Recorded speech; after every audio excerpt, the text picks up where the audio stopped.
Welcome to Season 2 of the PPC Ponderings podcast. In this season, we're platforming people we don't personally know well, but who do know PPC well. Kirk is a big fan of making new friends, so look at these episodes as friendly chats between two new friends learning about PPC together. Today's conversation is with Ben Kruger, and it is about the relationship and often friction between Google and advertisers. At the time of recording this episode, Ben was a senior account strategist for Google. He has since left Google to become the CMO of EventTicketCenter.com. So we were glad to get the chance to chat with him while we could. We're excited to have you listening in on today's chat, so grab a cup of coffee as we join Ben and Kirk now. All right, Ben, thank you so much for meeting with us. It is great to have you on the podcast today. It's great to be here. I'm honored. Thank you. Yeah, so kind of as we're doing with this season 2, for anyone who is a huge fan of season 1 and the format we did, kind of that story and lots of editing and that sort of thing, we totally changed it up away from that. This is just more of this fun, like conversational chat sort of thing. So today we're chatting with Ben Kruger, Google rep, and we've gotten to know each other a bit on, I think it's primarily been Twitter, some LinkedIn, but yeah, mostly Twitter. Mm-hmm. So yeah, that's where I've run into you. I've met a lot of friends, I've met friends and enemies, more friends though. It's been great. I've only been on Twitter for a couple months. You guys are super established. It's wild. It's great. I'm really enjoying it. I was going to ask that. Why did you hop in? Why did you start on Twitter then? I think I re-downloaded it when it got acquired. And then I saw all these conversations happening and wanted to interject. I've got a newsletter. I probably started on LinkedIn first, but I like to shit post. I like to troll. And I can't, anytime I do that on LinkedIn, I get a ping from someone here. Hey, you can't do that. But on Twitter, I guess they're not on Twitter. So it's a little more tolerant, I guess. No, that's funny. Yeah, no, I love Twitter. We don't have to get into the backstory, but I think Twitter is the reason why I have my business, honestly, is just the relationships. And yeah, I mean, I've met so many people that then would lead, in the past to speaking or blah, blah. So I don't know. I'm a huge fan of Twitter. Good well, actually, I think it'll be relevant to what we want to talk about because I've actually learned a lot. I'm at Google all the time. I'm in this bubble. And talking to you guys in the community, I've realized a lot of things. I've learned about other channels, platforms, but also the issues. I mean, some of you guys go crazy with UI changes, and I learn things on Twitter first before I hear about it internally, and I don't know. I just gain a ton of perspective from everyone's thoughts and push back on things that I post or questions that I ask, and so it's actually been a huge learning and just gets me a broader understanding of things that advertisers really care about. So it's been great. That's awesome. I think it's one of those things like any industry is going to have people who, people who complain about the UI change literally because it's the change. But I don't think that should stop places like Google from listening because, and I hate to say that, I think it's just one of those customer service things, right? Because you also pick up nuggets of hey, enough people clearly like the filters like this. So, okay, that's fair. Just help. Yeah. Kind of the instant feedback loop for all of its pros and cons. Yeah. Oh, absolutely. Absolutely. Let's talk. So kind of as we're doing these episodes, we'll move into some of that professional stuff, especially today. I just thought, you and I have actually chatted a number of times about different things, especially around whatever it might be, CPCs, PMAX, take the shot there. And today I thought it might just be interesting to go in as much as we can into just the Google, especially rep relationship with advertisers. Talk about that. How can we prove it? Things like that. Before we do that, I don't know. Let's just get personal just a little bit. What do you do for a hobbies? What? I don't know. What? Yeah. What's fun for you? I wish I had a good answer. I feel like I don't have time, and I've got 2 toddlers, and I have no time. I wake up early so I can have an hour to myself. and then I have to leave for work. Or if I'm working from home that day, like I try to lock myself in an office, work all day, and then it's bedtime for them, and then I'm exhausted. And like we cook dinner, and my wife runs a local business, so then I help. Like we chat through that at night, and then that's the day. And then the weekends are like birthday parties and other kids stuff. Like I mean, you have 3 times as many children as I do. I don't like people are like, did you watch the show? I'm like, no, I don't have time. Like I work, I sleep, and I take care of my kids. I wish I had more interesting things to talk about, but like maybe I just work too much. Like I don't know. Work is like kind of a hobby to me. I really enjoy writing and learning. So I'll just watch YouTube videos about marketing or whatever it may be. Yeah, And like that's maybe fair. that's my hobby. I don't know. Some people, like, I've found that in my just in my career as well. Like I do feel like there are certain times where I would agree with that. There's almost just something that it's just interesting to connect with people on this, that, or like chase this, that, or the other business type thing down. Like I really want to figure this out.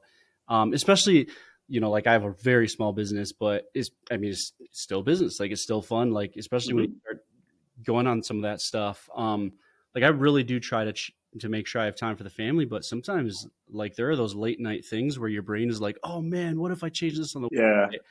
And there actually is something like super, like it's like a hobby in that regard. It's like, it's fun to do, and then you're like, oh, I wonder what's going to happen. Now our conversion Yeah. rate triple because I changed that word, You never know. Yeah. Or you're just constantly thinking about these things. Yeah. Yeah. I mean, I enjoy the family time. I love just like, I mean, my kids are 3.5 and 2. So it's just like, they like will pretend to be running an ice cream shop or something. Like, I I love just it. love like being a kid, just like playing with them with that. But that's Yep. really it. Like, I love that. And like, that's also, to me, some of that is just, you have 2 toddlers like that. It's just really hard to do literally anything else except that too. So yes.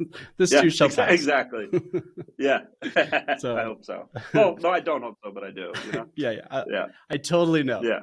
Everyone is like, it'll go by so quick. And you're like, on one hand, agreed. I don't want it to. On the other hand, absolutely. Yeah. Not quick enough. So. Yep. Well, cool. Yeah, let's get into the Google advertiser relationship stuff. So let me start with this question. Like, how would you view the relationship between Google and advertisers? I'm just going to leave that way purposely broad. I think we've made a lot of businesses successful. Like, there's a lot of cases where you give Google $1 and they're giving you back 4 or 5. Like that's just like in straight marketing talk. It's Google for startups. There's a lot of educational stuff we've done, like as a bigger company, like outside of ads.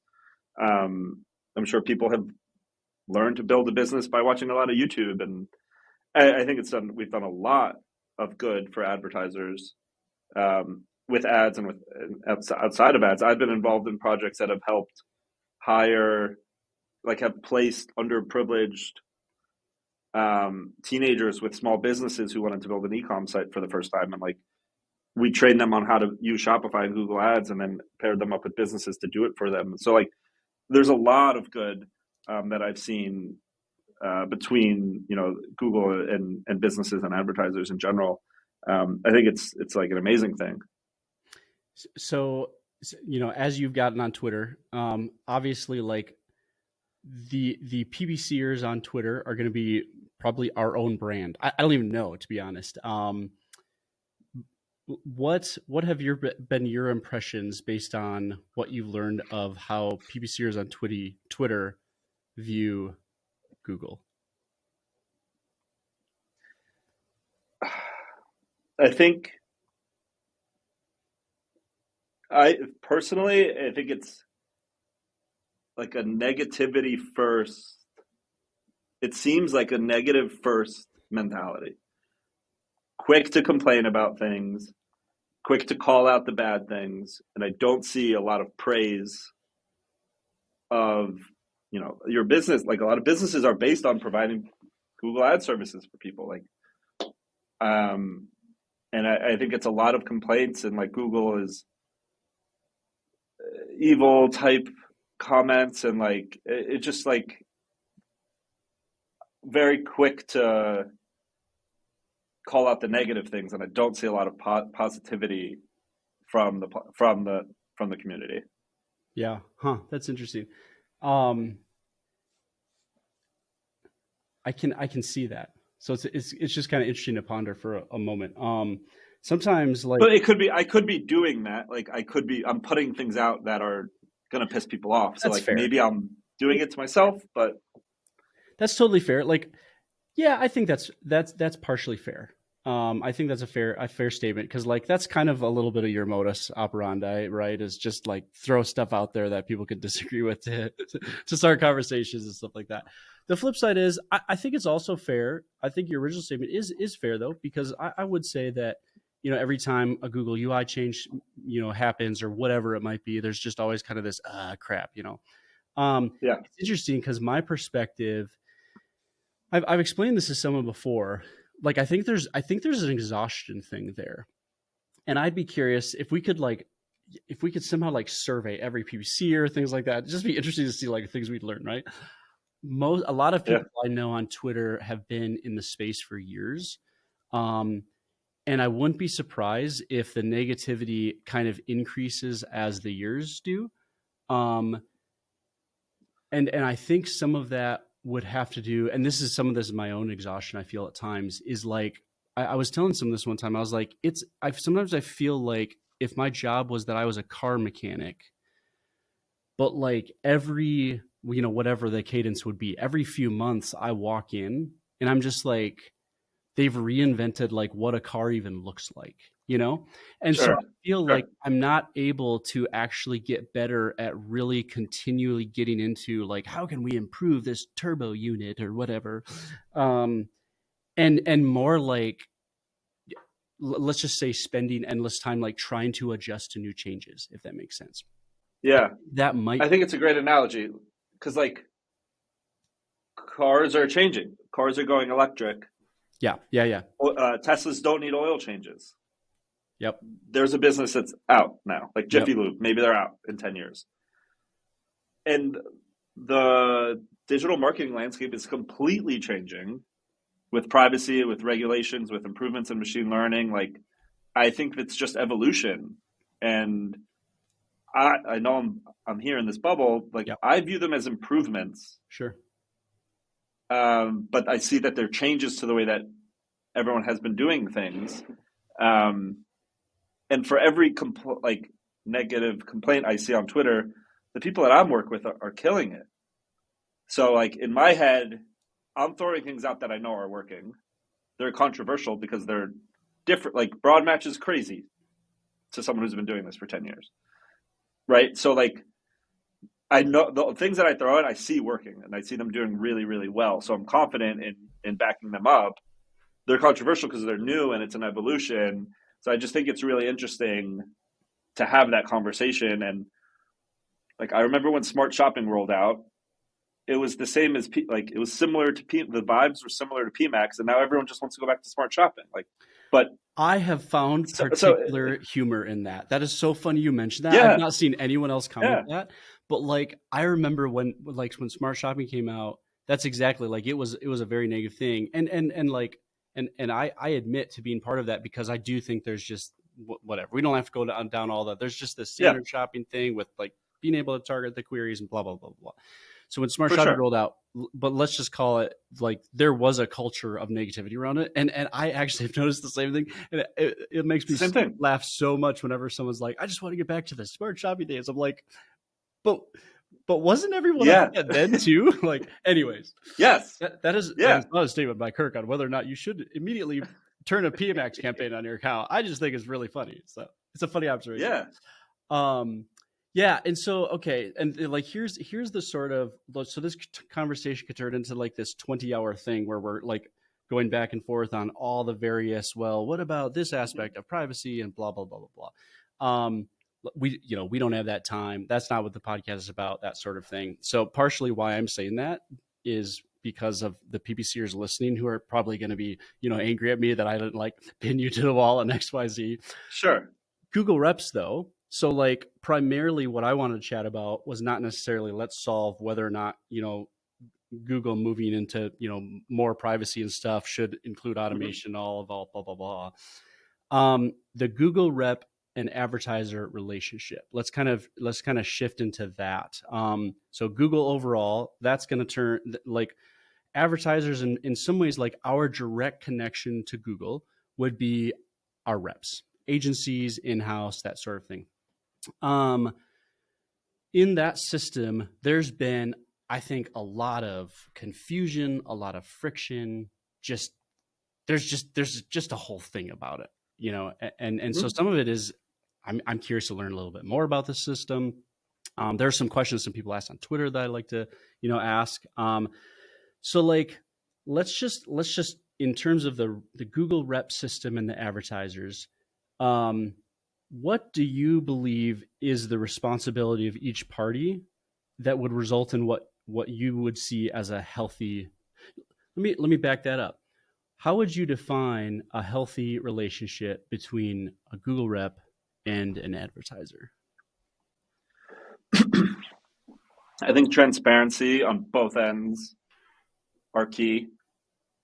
I think the more that a rep can understand about a business, the better they can tailor their recommendations.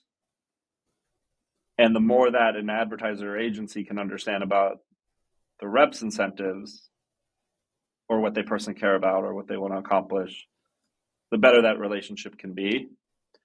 You need to understand that you get different service levels depending on your investment levels. So I'm working with advertisers spending between, I don't know if I can say, let's say 6 to 8 figures a month. And I've worked with these advertisers for years now. So there's a lot of consistency. I think the smaller businesses are working with reps that probably manage 100 accounts. So the ability for them to have deep context and time with that many accounts is like virtually impossible. So the recommendations they're going to put in front of you are probably based on averages of what they've been trained on or what they see work with similar size advertisers, and you're getting things at scale, not customized as much as you may expect. Does that help like paint a little bit? Yeah, no, it really does. I love it. And I think some of our questions will go into different facets of that. So I really like that. It's interesting, like maybe kind of like this big picture thought that I have about the Google Rep program. And then I don't know, we can get into specifics. Like one of the things that I have seen in the Rep program overall, to your point of transparency, and maybe this works into also what you said about size and investment and that sort of thing, would be, we typically, like we're going to be smaller accounts managing than what you just described a lot of times. Yeah. So what we find oftentimes with like, at least reps that we've worked with, would be that they do not pursue actually learnings about our clients, that sort of thing. So at the very least, I guess that's a question I would have is, and that's over years too, that I've seen that with many reps. So no one in particular, really, honestly, that just seems to be the system. It seems to be what I hear from others. So it does seem to be a systemic thing. Like why is that? Like, why don't they just start by trying to better understand what's going on with our businesses, our client accounts, before all of a sudden they're hopping to optimizations? Because I think that's part of what advertisers struggle with trust is from the beginning, they just feel like the reps just don't care about our goals. They just care about their optimizations. That's kind of a common complaint. Yeah. What I think happens, and I've seen it, is like, and this is another question I know you want to get to, is like, reps are changing every 6 months, twice a year, 3 times a year. When you ask an advertiser who's been through, if I'm your 6th rep and I'm asking you these questions that you've answered 5 times, like you're not really going to entertain them. And if you do, it's like maybe a little begrudgingly. And I understand that, like you've told Google this 10 times over and over again. So I think you do hit a point of like, hitting that sort of wall, and like how much you want to invest in giving context to your new rep. So that it like I get both sides of it. What are your? I want to switch it a little bit and like understand your expectations from a rep. Like, I don't want to use the words like it's not the right analogy, but like, is it a right to have a rep, or is it a privilege? I love that. Great question. Yeah. So I've had this conversation with my reps before. Here's I love this because I would love to hear your thoughts on this. So what I guess here's how I see it through the lens of through the completely biased lens of an advertiser. I see it as like there's a mutually beneficial and really healthy business relationship between Google and the advertisers. Like Google provides this fantastic service that I love. I love PPC. I love paid search marketing. I think like the intent-based marketing stuff is always like, it's always been like basically my favorite marketing. And I even include that chapter in my book, blah, blah, blah. And so because of that, like that's what Google provides. And then the advertiser provides the money, the revenue, right? So yep. Google's revenue comes from the advertisers. And so I guess what I've always considered reps in my brain to be would be like, let's just call it the customer service support team for Google to like help their customers. And so like, you know, so in that sense, no, there's like no right that we have. Like you couldn't, there's no like legal right we have to, you know, representation within Google by a rep in one sense. On the flip side, you know, any sort of business relationship for the most part that you have, you're going to have customer service as part of kind of that benefit, right? And some of that is to actually help the advertiser accomplish their stuff, mutually beneficial relationship. That way, if we're accomplishing our goals, we're happy, we'll spend more and all that stuff. And increasingly over the years, it seemed that that's not how Googlers see it. Like Googlers seem to see it like I've actually heard our reps utilize the words like partnership before in terms of us meeting certain like internal objectives they have. And even if that would be like requirements to get on a call or things like that. And I think for me, there's some level of, man, what I see as our side of the partnership is like we're paying millions and billions of, we're handing you millions of billions of dollars a year. And especially with agencies, like agencies are like free customer service reps for Google. We're free sales members for Google. Like Google doesn't pay us anything, and that's fair. Like right. I'm happy with the relationship, which is part of why I see in that sense that like, man, I would just love more help than with hitting our objectives and not so much pressure to be hitting these internal metrics with Google has. I would like them to change their mind about actually the value that we provide. So now I'm really curious to hear your thoughts, because I think right there, what I described is, at least from my perspective, like the core of where the current rep system and advertiser things just keep missing. And I personally think that that's the core of what I just described. Curious to hear your thoughts. Yeah. So in large part, we're a sales team. So you said like customer support, partners. I think there's just a disconnect between maybe the way that we go to market and present ourselves versus at the core of what we are. And I'll probably get in trouble for this, but I'm happy to share with you. Like, we're a sales team, and then that's where I think the expectations are off. Like, you're always like, not you, but like a lot of people are just like, my Google rep called, they want me to increase my budget. Like, no shit, I'm a salesperson. Like, you wouldn't go buy a car and like complain that the guy asked you to upgrade to the next like version. Like, I don't know cars, but like, yeah. He's a salesperson. You expect that. So, but I think we try to sell while hitting your objective. So I'm not going to put things in front of you that don't make sense for your business. So if I understand that you can make more profit or hit your objective by this ROAS number or whatever your KPI is, I'm going to put opportunities in front of you that are probably going to come with more spend, but it's going to deliver more success for you. That's how I like to approach working with my customers. It's like, I want you to grow. You've told me that you want to grow. To grow, you're going to need to spend more money. I'm incentivized to get you to spend more money, but also grow your business. And, everyone wins in that regard. Mm-hmm. So I think but yes, we are also here to support you and help you navigate the technical aspects of the account, policy, troubleshooting, all of these things. We're here to help because it's going to help you grow your business. But at the same time, we're trying to grow things here. Like it's a business. Mm-hmm. Mm-hmm. And I don't think that has been publicly, that is not something that is talked about. And I don't know if no one has told me not to say that, but Yep. It's just not talked about. And I feel like that's the crux of this whole, but Facebook and TikTok, it's all the same, right? Yep.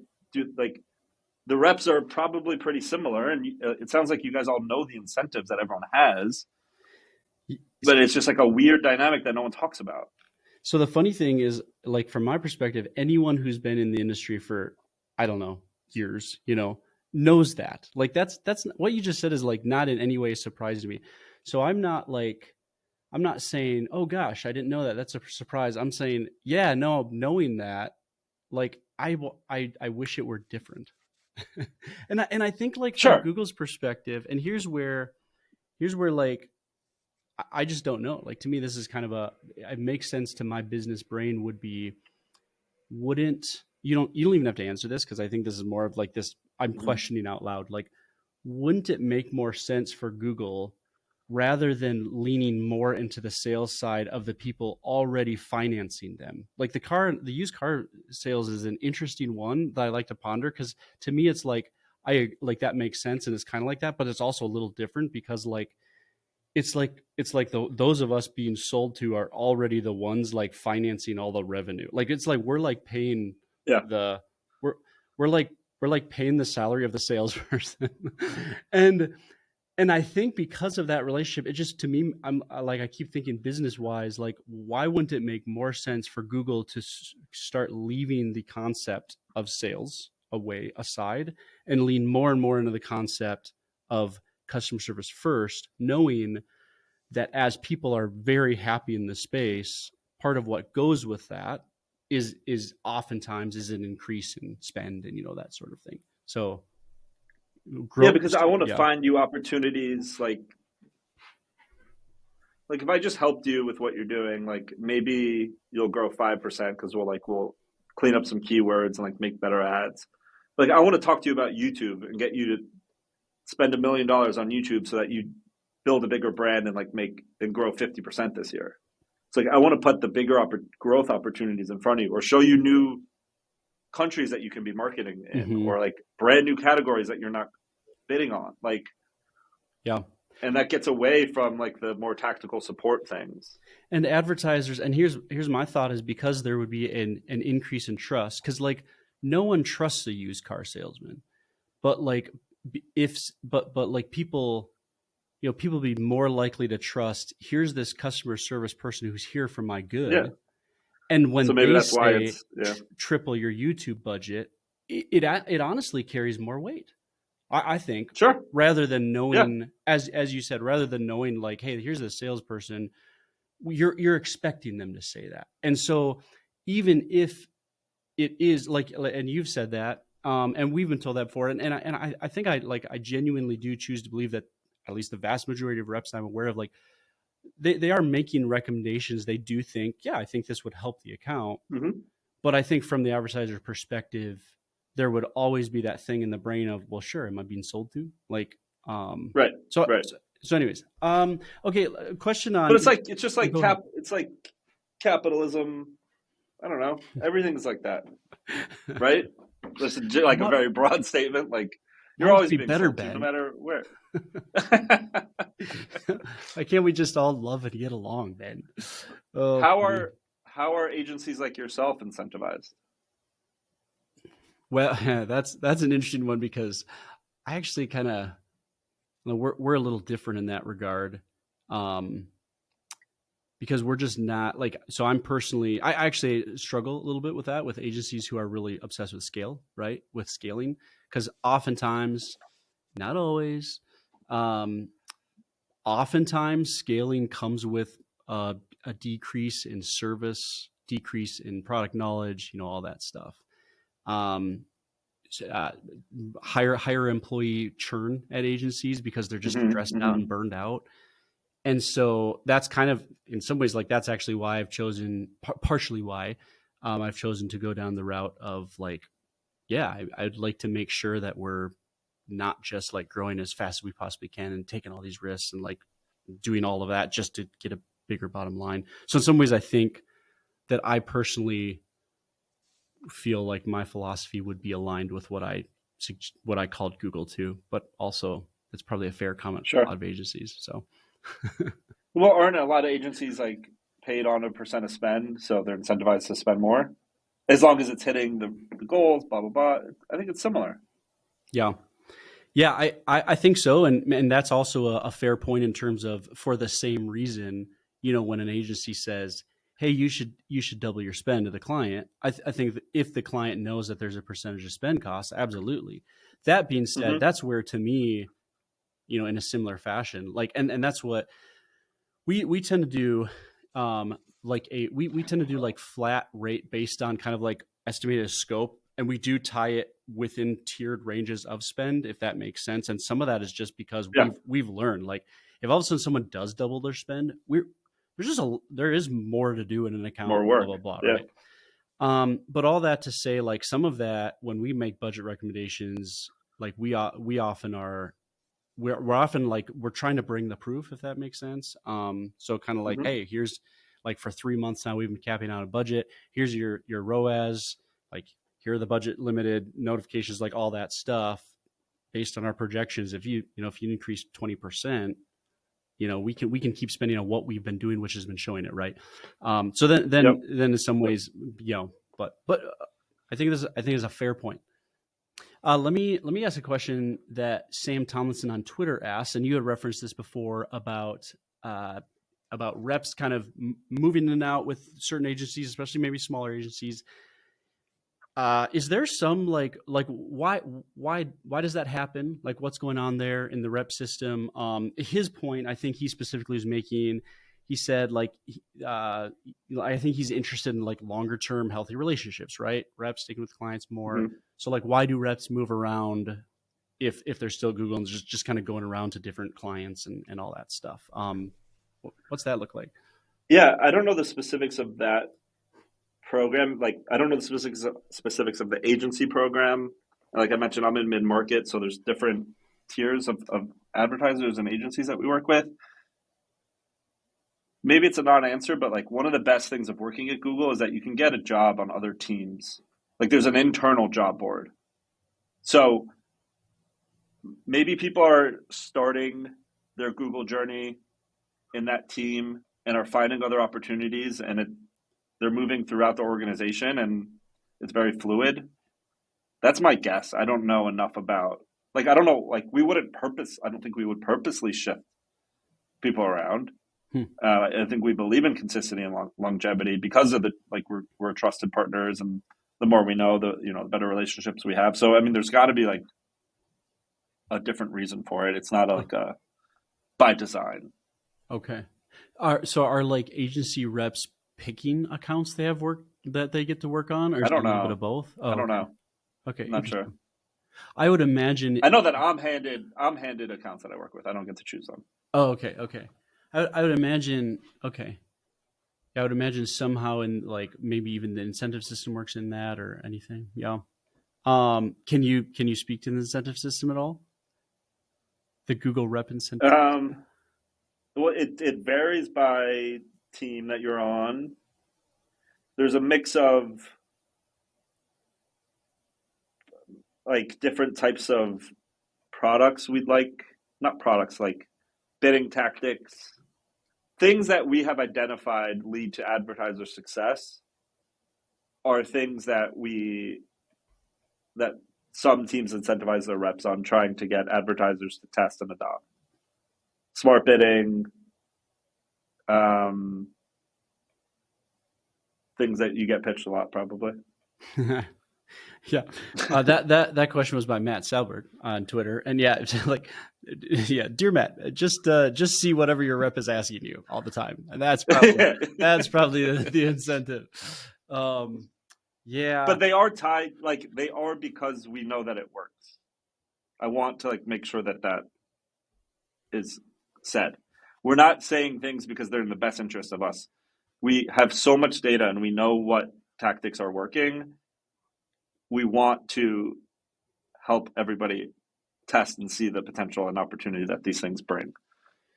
That's fair. Although I literally, we both know Taylor Holiday, so I can tell you, I literally just heard Taylor in my ear when you said, we don't do it because it's best for us. I'm like, I could hear Taylor saying, I mean, everyone acts out of best interest for themselves. And, you know, so. Well, it leads to they've identified better performance. Best interest that it leads to better performance. And it leads to better performance, which leads to more spend, which means more satisfied customers and more growth and blah, blah, blah. Yep. Let's see. Corey Henke had a couple of questions.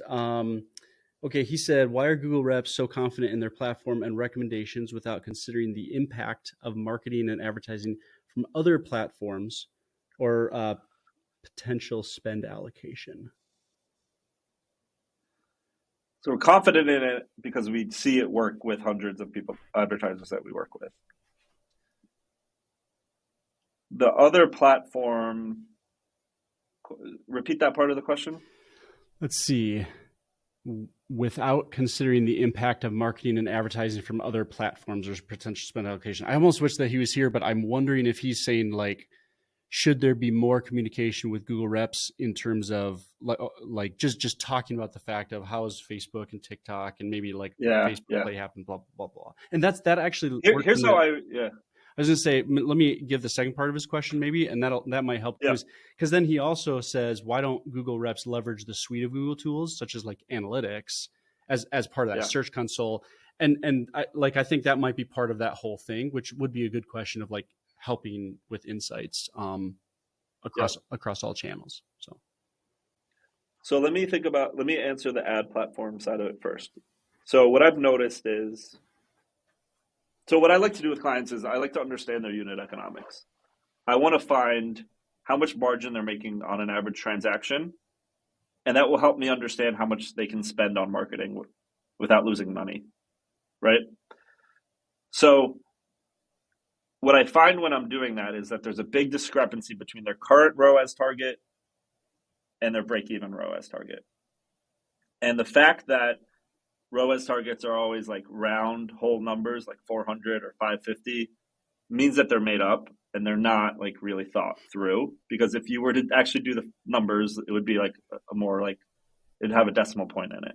So let's say someone's at 550, but they make the most return, they make the most profit at 380 because they'd get more volume and they'd get more profit from that investment, right? They'd make less per transaction, but they drive that many more transactions that they'd get more overall profit. So I'll say like, why don't you just drop to 360? And I think what happens in this, I think is related to the question is, well, I need Google to be more efficient because I'm inefficient in these other channels that are doing demand generation, call it TV, call it Meta, call it TikTok. And I'm working on this blended ROAS or marketing efficiency ratio, right? And like, so I think maybe what he's getting at is like Google's pitching him to come way down on his ROAS target without thinking about the other channels that he's running because it all matters. And like, I think that comes down to like experience and broader knowledge of digital marketing that some reps have and some don't. That also answers his Google Analytics question because I personally love like no other sales team or like has access to Google Analytics where I could literally see what you're doing, everything. And I can find opportunities to help you shift budget, increase your conversion rate, see conversion paths. And like, I can tell a better story. Like if you're doing YouTube and you're telling me it's not working in Google Ads, I'll go into GA and be like, well, actually, it's driving all of this first click stuff, and like it's actually doing a lot for your business that you just can't see in Google Ads. It's just hard to it's like we're trained on Google Ads, not GA. I know it from past lives. I've trained a bunch of people on it, but it's not part of our core curriculum. And I think he's absolutely right. Like it absolutely should be to get a full picture. But then that goes to the scale thing. Like you have 100 customers, like you can't just poke around in GA all day. Like Yeah, it's this time trade-off thing. So I love the question. So what I'm it's just hearing, time, resources, knowledge. Go ahead. I was gonna say what I'm hearing is that when after hearing this podcast, Google takes my advice, moves to more of a customer's focused model. That means they'll also take a little bit less profit because they'll hire more reps to have less accounts per rep. So then they can dig in and do this access and provide all these business insights that'll help businesses grow and spend more. It's perfect. Yeah. I just Didn't saw we do that during didn't we do that during COVID, the pandemic? Everybody hired a lot of people, no? Yeah. No, it's funny. I was gonna make my only GA4 joke, and that was good thing you guys didn't all train on universal analytics because then you wouldn't know what to do next. Yeah. I like it. Oh, funny. Okay, and then Melissa Mackey said, what's the one thing that Google reps would like clients to ask them that they rarely get asked? Hey, how are you doing? Not screw you, Ben. Yeah. I don't know. Maybe bring some like human interaction to it. No, I'm joking. What was it? Like, hey, what do you like? Just more like, look, I think the best reps have like a strong perspective on the market, on ads products. Just like a genuine, like, what would you do if you were running this business? Like, what am I not thinking about? Like, what are my competitors doing? What are things you honestly think that I should be doing? Instead of just going through, I feel like we go through this like dance that's like, it's like such a routine. Like, it doesn't need to be like that. Like, let's just like get to know each other and tell me like literally about tell me about your business, and I'll think of things because I've worked with so many different types of businesses that can apply to you that you don't have insight on. That's the beauty of working here. It's like I get this perspective on all these types of businesses. So like the more I can understand, the better I can bring in like learnings from all these other experiences. So I think just like more genuine conversations and just like keeping it more real, I guess. Yeah. Cool. Thank you for joining us today. I think we should probably wrap it up. So most of the time, these are like 15, 20-minute conversations, but I figured this one would probably be longer. And I think people always go long. Will enjoy it. I think people enjoy. Well, I talked a lot. Yeah. So So where can we find you, Ben? Online. So I write a ben-kruger.com. You can subscribe to a weekly newsletter where I bring a lot of like Google Trends, customer insights that we're seeing, perspectives on our products. Twitter, Ben, I think it's 2_Krugers. No, Ben_Kruger is my Twitter handle. LinkedIn, just find me Ben Kruger. I need to clean up my social handles. Just like wherever someone's talking about CPCs, I'm there. So just look there. It's like the bat. It's like the Ben signal. The bat signal. Yeah, it's like I have a question for Ben. Say something like, yeah, exactly. Like high CPCs are really important, and then like you'll be there. You'll like hear a disturbance in the force, and then you'll show up. No, the Ben Kruger thing. Like I actually just learned that because I was like trying to find your name so I could tag you into my tweet about this episode. And I was like, man, why can't I find him? And it's because I only had done one score before I went to the K. That actually explains it. I didn't realize there were two. So anyways, well, cool. I need to clean it up. Well, there you go, Ben. Thank you. I think after this, like there should be no more confusion between advertisers and Google. We've solved everything. Great. Yeah. Cool. World peace is next. So, Thanks for having me. That's awesome. I do appreciate that, though. Thank you. Yeah, have a good one. Of course. We hope you enjoyed today's conversation. Stay tuned for the next episode of the PPC Ponderings podcast to keep learning PPC. If you are a person with a brilliant PPC tactic that the world needs to know about, please apply to be a podcast guest online at zatomarketing.com/ponderings-guest. If you're enjoying these podcasts, please make sure to leave us a review on whatever your preferred podcast provider is. But in the meantime, may the auctions be ever in your favor.